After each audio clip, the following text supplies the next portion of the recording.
Hi friends, நான் வந்து இந்த இலை எப்படி கற்றுக்கிட்டேன் அப்படின்னு சொல்லி நான் ஒரு வீடியோ கொடுத்துருந்தேன். இப்போ வந்து நான் எப்படி டெய்லரிங் கிளாஸுக்கு போனேன் அப்படின்னு சொல்லி தான் உங்ககிட்ட சொல்ல போகிறேன். நான் வந்து முதல்ல இந்த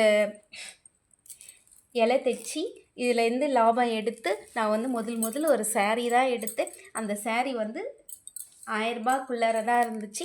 அந்த saree வந்து முந்தி அடிக்கிறதுக்காக நாங்கள் எல்லாருமே டெய்லர்கிட்ட போனோம். போகும்போது அவர் என்னன்னாரு, ஒரு பக்கத்துக்கு வந்து 40 ரூபாய், ஒரே ஒரு பக்கத்துக்கு மட்டும். என்னோட அந்த நான் எடுத்த saree வந்து ஒரு பக்கம் எம்ப்ராய்டிங் சுங்கே இருந்துச்சு, ஒரு பக்கம் வந்து அந்த முந்தி அடிக்கணும். அதுக்கு அவர் 40 ரூபாய் சொன்னார்.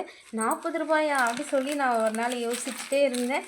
என்னது இது, ஒரு பக்கம் முந்தானி அடிக்கிறதுக்கே 40 ரூபாயா அப்படி சொல்லிட்டு நான் யோசனை பண்ணிக்கிட்டே இருந்தேன். அதுக்கு பக்கத்தில் இருக்கிறவங்கெல்லாம் வந்து saree எடுத்துன்னு வந்து டெய்லர்கிட்ட கொடுத்து அடிச்சுட்டு வந்தாங்க. நான் கொடுக்கவே இல்லை, அப்படியே எடுத்துகிட்டு வந்துட்டேன்.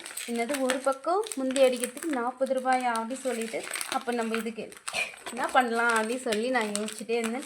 எனக்கும் வந்து பசங்கள்லாம் 2 பேர் சின்ன பசங்க, வீட்டில் இருக்க வேலையும் செய்யணும், இந்த இலையும் தைக்கணும், என்ன பண்ணுறதுன்னு தெரியல. ஆனால் கொஞ்சம் டைம் எடுத்து எப்படியாவது நம்ம டெய்லரிங் கிளாஸுக்கு போகணுன்னு அப்போ தான் எனக்கு முதல்ல யோசனை வந்துச்சு. எப்படி சொல்லிட்டு அதையே யோசனை பண்ணி 2 நாளாக யோசனை பண்ணிகிட்டு இருந்தேன். நான் வந்து பொதுவாகவே சீக்கிரமாக எழுந்திரிச்சிருவேன்.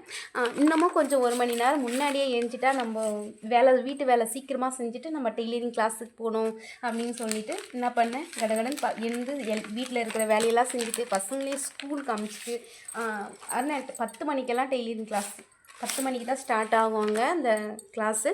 போயிட்டு என்ன பண்ணேன், கரெக்டாக அது வந்து ஒயர் கூட பின்னுறது, இந்த மேட் பின்னுறது, இது எல்லாமே 1 வருஷம் வரைக்கும் அந்த கிளாஸை நான் கற்றுக்கிட்டேன். எல்லாமே கற்றுக்கிட்டேன்.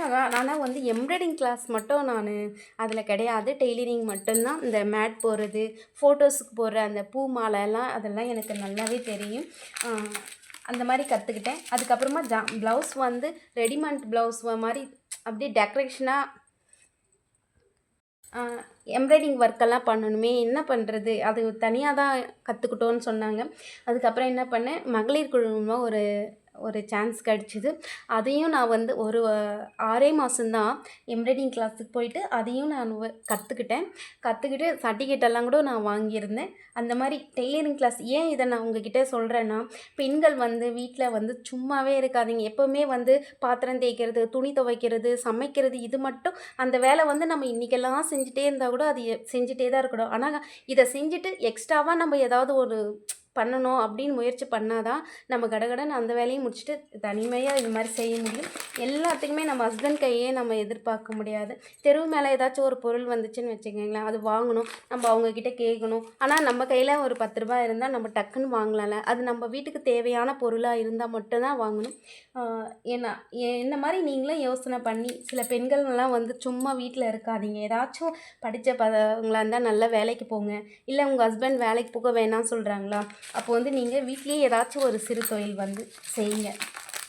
என்னை பொறுத்த வரைக்கும் பெண்கள் வந்து ஏதாவது ஒரு தொழில் செய்யணும் அப்படி சொல்லுவாங்க. எங்கள் பாட்டி எப்போவுமே ஒரு விஷயம் சொல்லுவாங்க, எந்த ஒரு பொருளாக இருந்தாலும் ஒரு தாட்டிக்கு 10 வாட்டி யோசனை பண்ணிவிட்டு அதுக்கப்புறம் இது நம்மளுக்கு கரெக்டாக இருக்குமா, இந்த வேலை நமக்கு செஞ்சால் 10 ரூபாய் நம்மளுக்கு லாபம் வருமா அப்படின்னு தான் நம்ம யோசிக்கணும். எப்போவுமே பெண்கள் தப்பான வழியில் தான் போகக்கூடாது, தவிர ஏதாவது ஒரு சிறு தொழில் கண்டிப்பாக கையில் இருக்கணும்.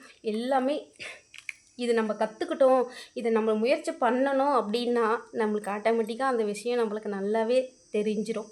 இது வேண்டாம், இதெல்லாம் நமக்கு தெரியாது, இது நமக்கு வேண்டாம் அப்படின்னு நம்ம அலட்சியமாக சொன்னோம்னா அது எந்த ஒரு வருஷமே ஆகணும் நம்ம அந்த விஷயத்தை கற்றுக்க முடியாது. ஆனால் ஃபுல்லாக நம்ம இதை செஞ்சே ஆகணும், இது வேலை நம்மளுக்கு வேணும் அப்படின்னு நினச்சா கண்டிப்பாக எல்லாமே கற்றுக்கலாம். சின்ன வயசுலேருந்து தான் எல்லாமே பார்த்து கற்றுக்கணும்லாம் கிடையாது. நம்ம இதை கற்றுக்கணும், நம்ம முயற்சி பண்ணால் கண்டிப்பாக எந்த விஷயத்தையுமே சாதிக்கலாம். பெண்கள் வந்து என்னை பொறுத்த வரைக்கும் வீட்டில் சும்மாவே இருக்காதீங்க. பெண்கள் வந்து எப்போவுமே வீட்டில் சும்மாவே இருக்காதீங்க. இது எனக்கு தெரிஞ்ச பதிவு நான் உங்களுக்கு சொல்லியிருந்தேன். பிடிச்சிருந்தா கமெண்ட் பண்ணுங்கள். எப்போவுமே இந்த மாதிரி சிறு தொழிலுக்கு சப்போர்ட் பண்ணுங்கள். ஓகே, பாய்.